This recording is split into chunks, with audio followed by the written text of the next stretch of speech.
Hey everybody, welcome back to another Battlefield 1 news video, and today more details have been released on the next DLC, Turning Tides, coming in December. First off, I got a chance to play a couple new maps on the CT, and they're very early builds, and so far I've enjoyed the DLC a lot, and I'm excited for it to drop.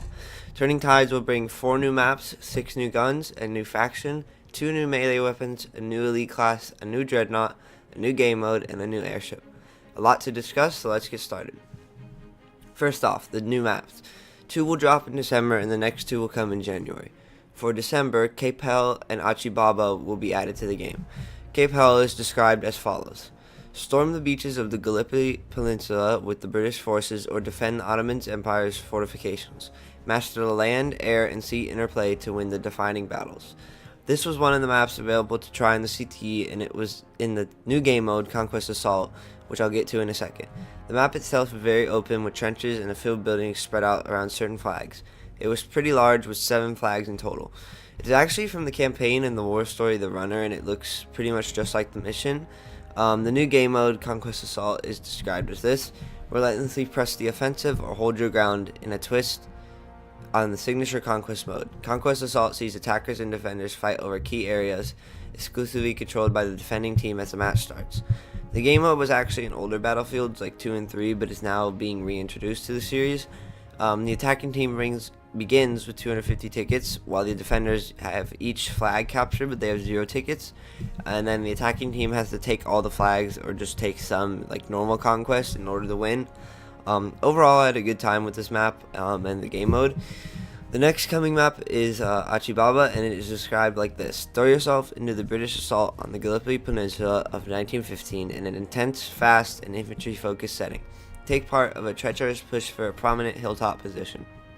Achibaba was the other map on the CT, and it was equally enjoyable as Cape Hell. It was on normal conquest though. The map is infantry only and is quite small compared to Cape Hell, and it is similar to Argonne Forest in my opinion. It has lots of choke points and close quarters combat, mixed with a couple medium to long range areas. I found Assault worked best on this map as it was small and fast paced. Overall, a solid map that will be a good addition to the game. In January, we will get our hands on Heligoland Blight. It is described as this. The Great War at Sea. Engage in an epic naval clash as the British Empire Royal Marines and German Navy pit dreadnoughts, destroyers, and aircraft against each other while infantry troops fight by the iconic red cliffs of Rocky Cove. Returning to the Western Front, this sounds like a naval-focused map, something like what we saw in like Naval Strike DLC of Battlefield 4. It might even be possible from the description that more than one ship will be allowed per side, allowing for some epic naval action.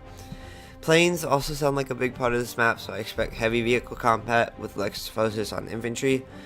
The final map coming in January is Zeebrugge.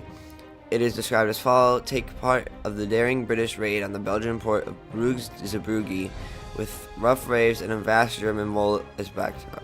Fight at sea, in the air, and in close quarter infantry environments. Back to the Western Front once again. This map sounds like it will include both heavy and vehicle and infantry combat, giving the best of both worlds. From the concept art, it also looks like the British are pushing off of their ship, so this could potentially be another Conquest Assault map. I think all the maps are going to be good when they are introduced, and I will definitely enjoy trying them out. A new faction will be arriving with the British Royal Marines, described as this. Don the characteristic blue uniform of the British Empire's elite naval troops and charge into battle with the new Royal Marines. The Australians are being added as well, but they're just considered the British Army. They do have different outfits for each class, however, but they aren't being really considered a new faction. But a new faction is always a good addition to the game, as it just adds more content and more depth. Now onto the weapons. Assault is getting 2, the M1917 Trench Carbine and the Machine Pistol M1912/P16.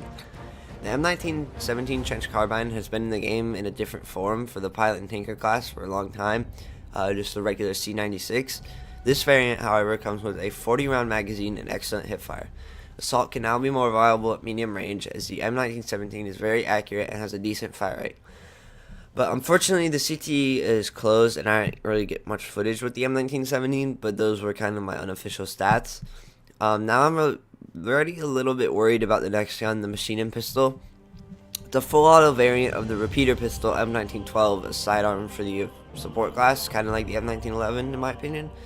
It has an extremely high rate of fire, good hip fire, great damage, and not too much recoil. It does have a couple drawbacks, however, with only a 16 round magazine and a fairly long reload time.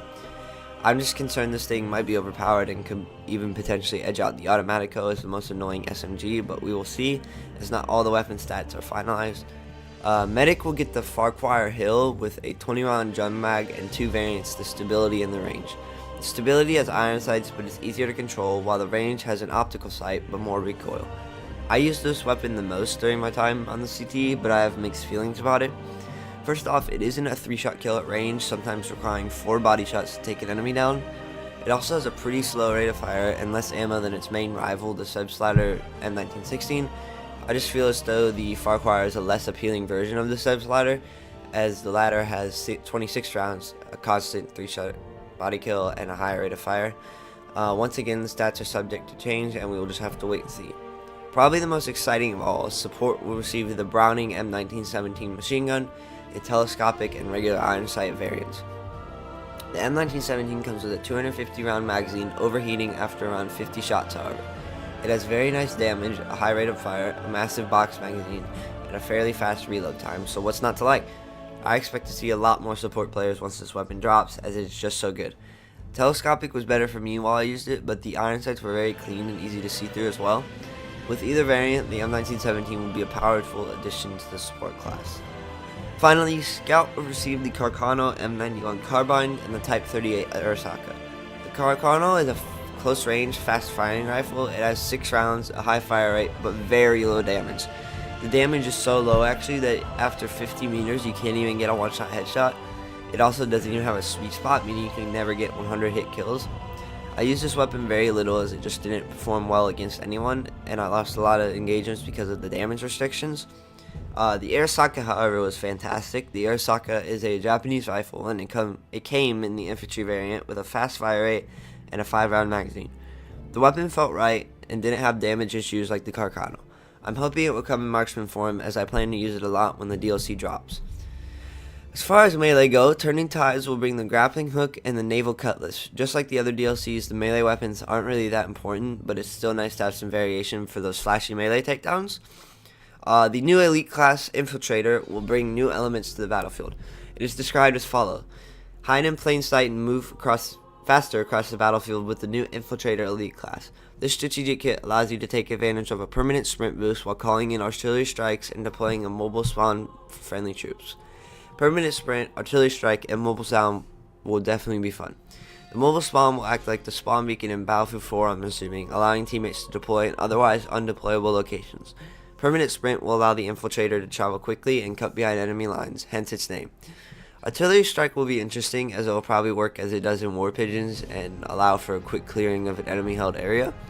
I think the Infiltrator sounds fun, and I will definitely be enjoying trying it out. One of the 2 new behemoths is the new L-Class Destroyer. It is described as this: rule the waves with the all-new L-Class Destroyer. Jump into one of 4 seats and deliver mayhem to sea, air, and ground units using cannons, torpedoes, AA guns, and mines. Sounds pretty much like the Dreadnought, but with some extra perks. Torpedoes usually only come on the smaller patrol boats, but now a larger ship will have access to them. The L-Class sounds like a Dreadnought killer to me, with the other perk of mines, and I assume the mines will be laid like how tanks lay their mines, just this time in the water. The addition of the destroyer will make naval combat more interesting for sure. The other behemoth being introduced is the C-Class airship. Outlined like this: spawn on the new C-Class airship and deliver death from above. This nimble airship has room for a pilot with 3 gunners and will be a frightening sight on the battlefield. A smaller, faster airship sounds pretty scary. With 3 gunners, it won't have the firepower of the current airship, but I'm sure it will make up for this with speed and smaller size. The C-Class airship sounds like a formidable threat, if you ask me. Of course, a new operation, new specializations, new service assignments, and new unlocks like codex entries, service stars, dog tags, medals, and ribbons will come too, although nothing is really known about any of these. The operation only says this: take part in the British amphibious assault on the Gallipoli Peninsula in 1915. Battle out in Cape Hell and Achibaba. Not really revealing much to speculate on, pretty straightforward though. One specialization I do know of, however, is the new flak rocket gun for assault. It acts as the current rocket gun, however it fires flak shells instead of AT cells, so assault can shoot down planes much easier. It does actually quite a lot of damage to planes. On average, I saw like 37 damage with one shell, which means it only takes 3 shells to bring down a plane. This will for sure make pilots' lives tougher, but it brings a choice, as I assume the flak variant will do less armor damage to armor and players, so assault players must now choose which rocket gun to take, switching up the gameplay a bit. I think the flak rocket gun will be a nice addition to the game. Overall, Turning Tides is just as exciting as They Shall Not Pass and In the Name of the Tsar, and I can't wait to play more of it. New content is always exciting, and this isn't even the last DLC. If you enjoyed, make sure to like the video, and I'll see you in the next one.